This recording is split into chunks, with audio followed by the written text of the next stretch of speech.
being fresh is more important than having money. The entire time I grew up, I only wanted money so I could be fresh. Being fly, being unique, being special. Growing up in New York City, you know, hip-hop was a part of our DNA. I had the good fortune to go on to be a journalist who wound up writing about the culture and the music for many years. And I'd seen there have been so many ways into the story of hip-hop, but one of the most important facets, fashion, hadn't been touched. You got on the Lees, Pumas, BVD, tank top. It was all part of the hip-hop fashion. You did your own thing. You could paint your own design and be a jean jacket. Jeans that were 4 or 5 sizes too big. Everybody's pants were big.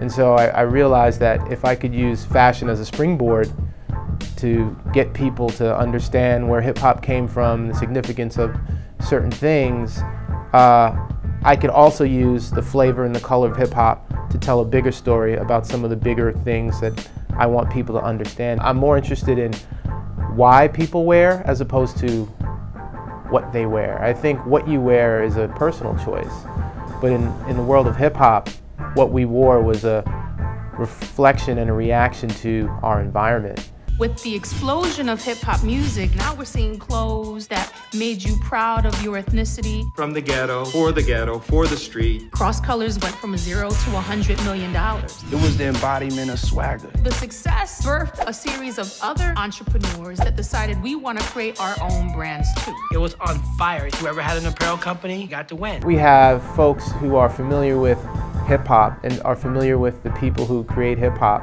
then you have a better understanding of where those people came from. And I think that kind of understanding is extremely helpful. I think it brings people together in ways that folks hadn't been brought together before. These things that I addressed in the film are technically a reflection of my youth and a lot of folks that I grew up with. And for me to be here in DC at AFI DOCS, you know, I left Silver Spring when I was 7 and I moved to New York City, and the film that folks will hopefully see, Fresh Dress, is really a reflection of this innocent Silver Spring kid being, you know, dropped into the madness that was, you know, borderline bankrupt New York City.